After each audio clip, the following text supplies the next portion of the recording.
This is part 2 of the Lake Superior State University's student teaching orientation. The third responsibility is to register for internship classes, 492, 480, Education 602 or 605. This demonstrates the pedagogical knowledge.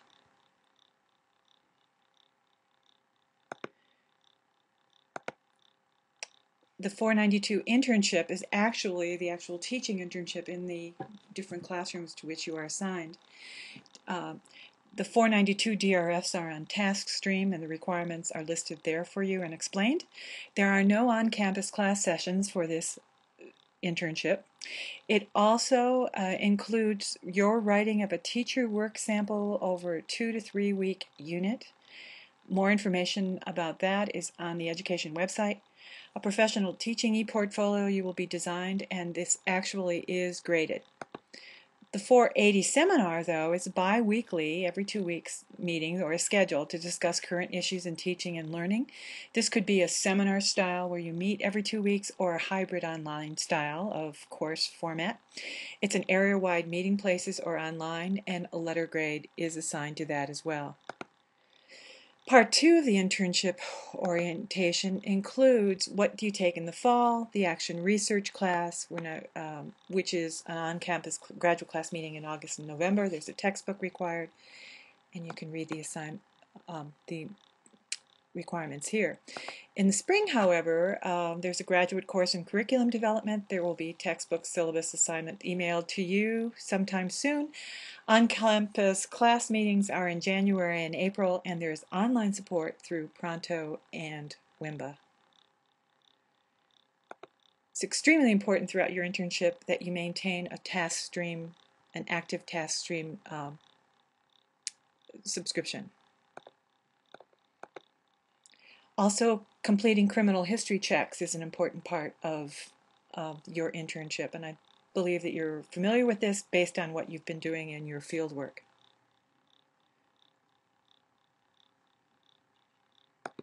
Michigan teachers will need to apply for a substitute permit, only Michigan interns.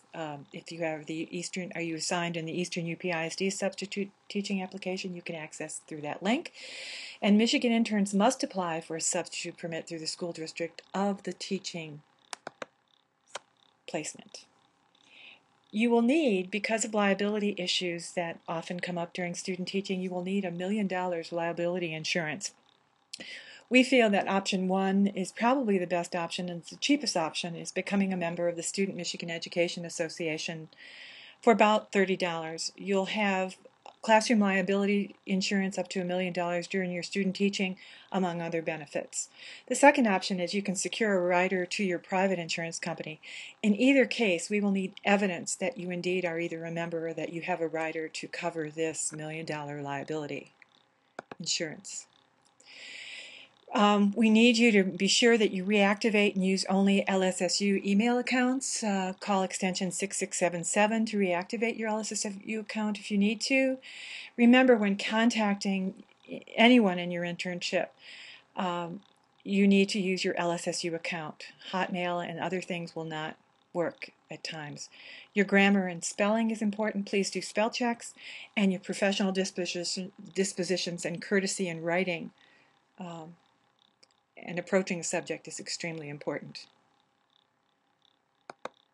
Finally, 9, review intern evaluation forms. F115 is the first progress report taking place. F20 is another. F125, a classroom observation.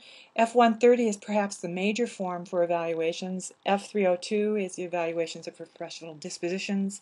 And we'd like you to be sure that you turn in promptly the attendance logs for each month. Setting goals and objectives, there's a form for that as well. Personal goals and objectives for your student teaching, a little bit of a narrative. Submit to task stream later under the 492 DRF.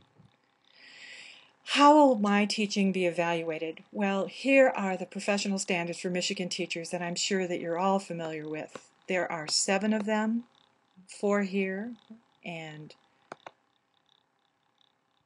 3 here. And the F130 form that evaluates your student teaching is aligned to this. So your